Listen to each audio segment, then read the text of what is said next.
Hello, welcome back. Toolbox lesson 1, really, isn't it? Second episode, first lesson. We're down here at Ickleton.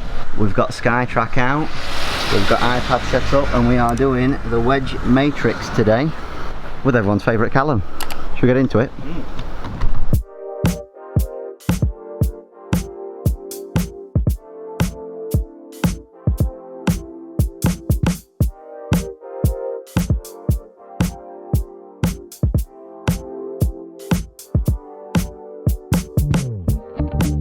Right then mate, so here we are. So thinking behind today's session is the first thing that we need to add into the toolbox is the consistency with the wedges, isn't it? Yeah. So set up on our SkyTrack, if I can show you this properly, we've got a thing called the wedge matrix. I don't know how well this is going to show up or not, but basically what we're going to do is 3 different swing lengths. So we've got half swing, 3/4, full, and we're going to do it with 4 different wedges. We're going to measure the results, and then hopefully that is going to be an extra tool that we've got to our toolbox, because as we know from the assessment when we went out onto the course, we're a bit all over gaff with wedge distances, aren't we? Well, that was the plan. Didn't quite turn out like that. Yeah, just no idea really. Yeah, so hopefully this will give us a bit better of an idea. I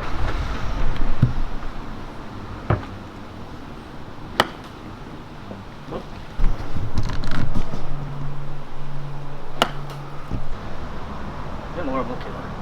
What do you mean? Everyone always does that when they're on these sort of tracks or in the nets. They look up as though you're aiming at them. I don't know what people look at when they look at that net Well, it's either. habit though, isn't it? If you're on the course, it's what you do.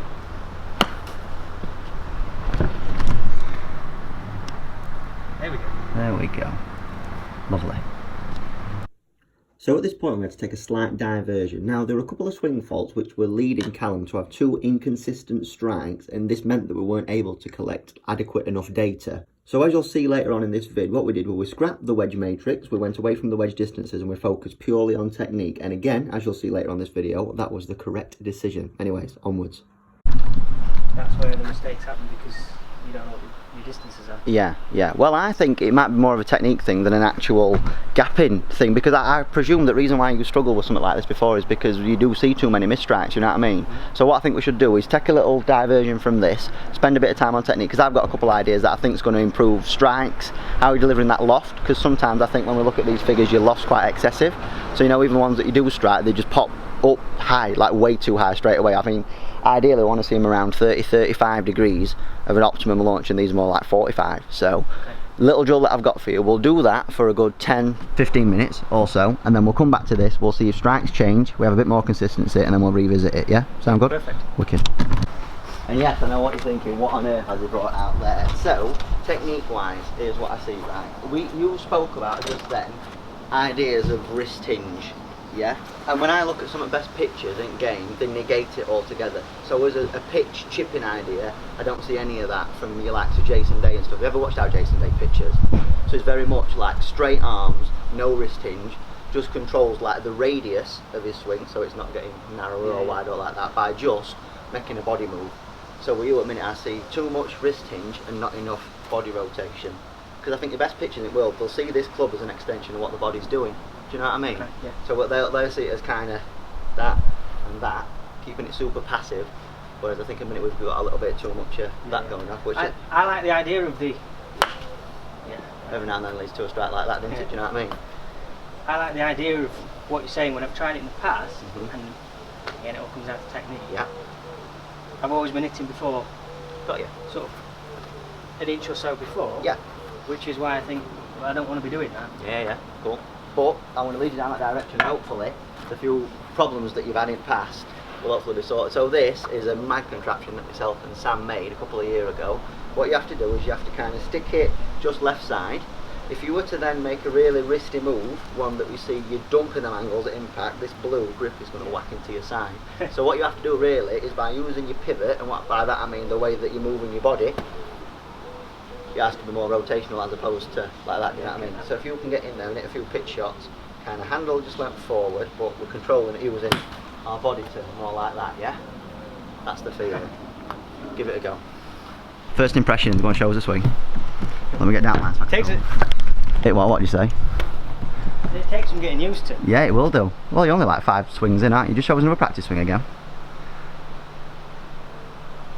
Super, yeah, I love that. So can you see how now your torso is more pointed to target when you finish your swing as well? Don't forget there's that gap there, is that Am I doing that so I miss myself? No, I won't feel as though you're accentuating it. You know, if your like hips are turning out of the way and your chest is more pointed at the target when you've finished, like that, then it'll come nowhere near you. Yeah, whereas before I think your body stalls and you get a little bit flippy with your hands. Goddamn compressor! I never necessarily have that much shaft lean as I'm hitting a pitch shot, but it's more so the feeling. If you can get shaft kind of neutral in your setup, so i.e. just kind of pointing left of your belt buckle, not way left like that, but that's the feeling that we're after. So body turning and hands are a lot less passive. More passive. Yeah. More passive, yeah. I like the idea of it. Yeah. Beautiful. It's a right noise, isn't it? It's just that strike, mate. It's just changed. Keep going with this? Yeah, man. You've got to just kind of get them feelings in now. One of my favourite things with this is also that, you know, the way that we're using the club now as well, by not having the flick at the bottom, is you are lessening your dynamic loft. And the more you can control that, the more accurate you're going to become with controlling distances. Because like we just saw on the sky track there, if you're kind of delivering 45 degrees, 35, 30, every club, every shot that you're hitting, distance is changing so much. Yeah, that's it. And that's because you're trying to control the flick. Do you know what I mean? How many times am I going to do that in this video? That's crazy, isn't it? But people are sick of seeing my crappy £6 watch. But yeah, that's it. So if you feel as though hands away, more passive, that's right, isn't it? More passive. And body's a lot more active, so i.e. you get belt buckle pointed to target once you've finished. That's the feeling.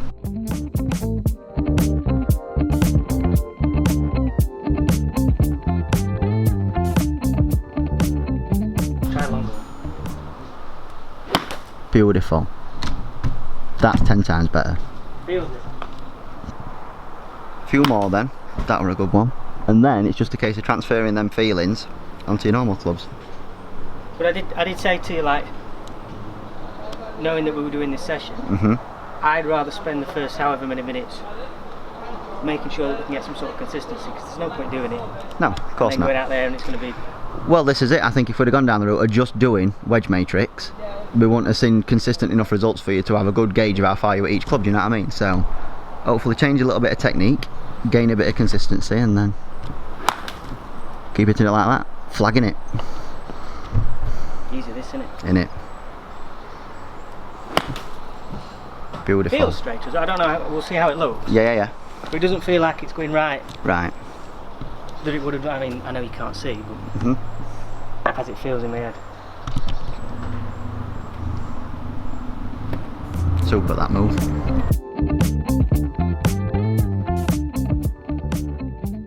Right, we've had to go rogue. I know. Line ball. Get many of them? I only just started doing it. I think it's because I'm lifting up, I know. Alright.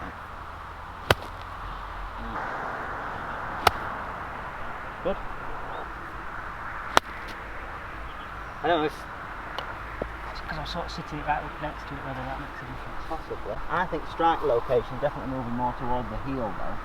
And the really simple thing for me is all you have to do is feel as though it's moving across that face. If I hit a couple out to the heel, the next thought is, can I hit it out the toe? Yeah. And then that'll just move your strike straight away. That's the one. Way better.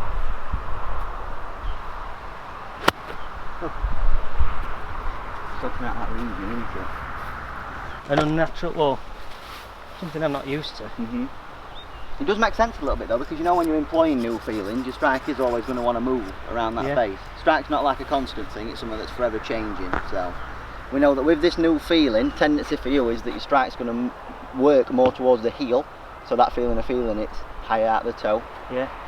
That's what you got to feel. Even like as mad as it seems at this point, with how your strike patterns change, you just need to feel as though you're hitting it out at the toe. Do you know what would be a good one for you? While we've got this, let's make most of it. So you can't hit the box.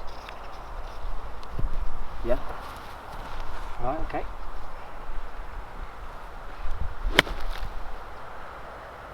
What was strike like? Still a little bit eely. No, tell me. Oh, good. Good. So as a few people know, this is my favourite drill for moving strike, especially getting away from a heel strike. So we've put an object on the outside. This could be a ball, head cover, anything. Because Callum's brought a full box of balls to practice with today, we are using the box of balls itself.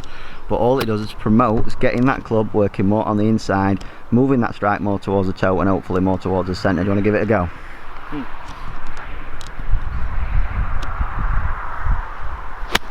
Beautiful. Shows on club face, has it made a mark? Yes, nearer the toe, good. So the reason that we're doing this is moving strike because heel strikes are the bad one. Well done, mate. Proud of you. Well, there's the new feelings, you know, making sure, good shot. Making sure we keep that body turning more, yeah? Yeah. Best one today, that. Do you know when I slow a clip down and use it as like the intro? That's going to be the one. Yeah, not that one.